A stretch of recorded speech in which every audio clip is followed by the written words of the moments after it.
आप सलाम हिंदुस्तान देख रहे हैं। आज मैं आपको एक ऐसे मदरसे कांड की कहानी सुनाने जा रहा हूं जिससे पूरा देश शर्मसार हो गया था। सैकड़ों मर्डर्स किए होंगे, हजारों करोड़ की जमीन हड़पी होगी। एक तांगे वाले के लड़के का इतना आतंक कि इलाका तो क्या, दूर दूर तक लोग उससे थर्राते थे। एक नहीं, कितने ही जजों ने उसके केस को सुनने से इनकार कर दिया था। ऐसा था उसका आतंक। अतीक के गुनाहों की लिस्ट, सैकड़ों केसेस थे उसके खिलाफ। वो माफिया था, गैंग लीडर था, हिस्ट्री शीटर था, बाहुबली था, वो दबंग था। लेकिन इन सब के बावजूद वो 5-5 बार विधायक और एक बार फुलपुर सीट से सांसद भी रहा, जहां से कभी देश के पहले प्रधानमंत्री जवाहरलाल नेहरू चुनाव लड़ा करते थे। जिसके खिलाफ 100 से अधिक आपराधिक मुकदमे दर्ज हों, लेकिन एक भी केस उसके खिलाफ न गया हो। आखिर क्या दर्शाता है? क्या सिस्टम उसके इशारे पर नाचता था? अतीक की हनक और भौकाल का अंदाज इस बात से लगाया जा सकता है कि कोर्ट के 10 जजों ने उसके मुकदमे की सुनवाई से खुद को अलग कर लिया था। प्रयागराज के इतिहास में 17 जनवरी 2007 की रात शायद सबसे काली रातों में से एक मानी जाएगी।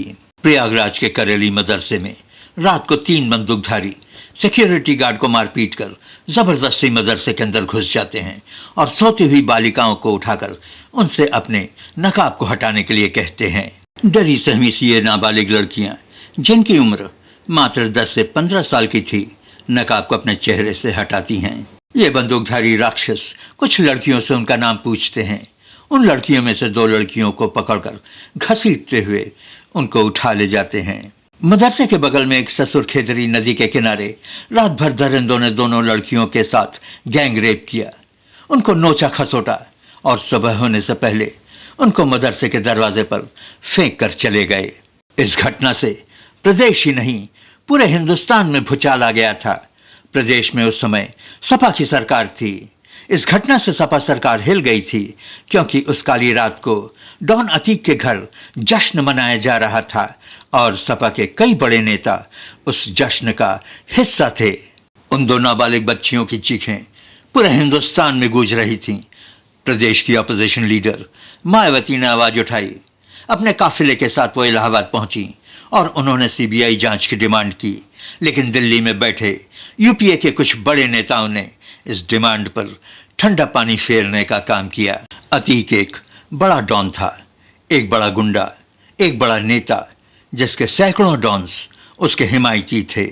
10 बड़े नेता उसके चाटुकार थे, जिनको वो बहुत सी सुविधाएं उपलब्ध कराता था।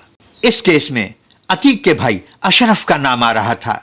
भला उसके भाई को बचाने में ये नेता कहाँ पीछे रहते।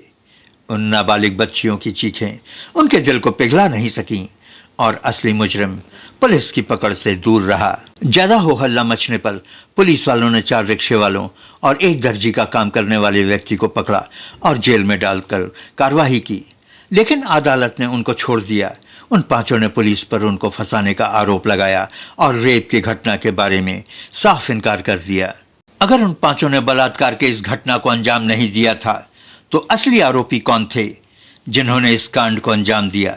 ये रेप का मामला था। क्या उन लड़कियों ने आरोपियों को नहीं देखा था? एक बड़ा सवाल उठता है।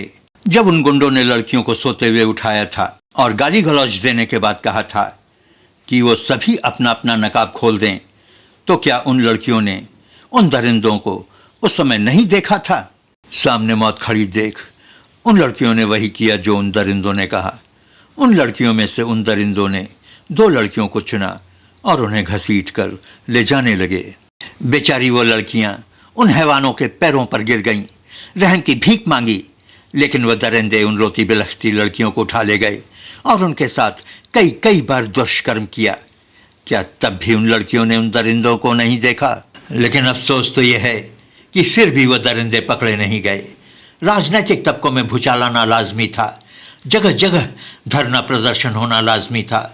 विपक्ष के नेता मायावती का सीबीआई जांच की डिमांड करना भी लाजमी था। केस को खत्म करने के इरादे से कुछ गरीब रिक्शे वालों को पकड़कर जेल में डाल दिया गया।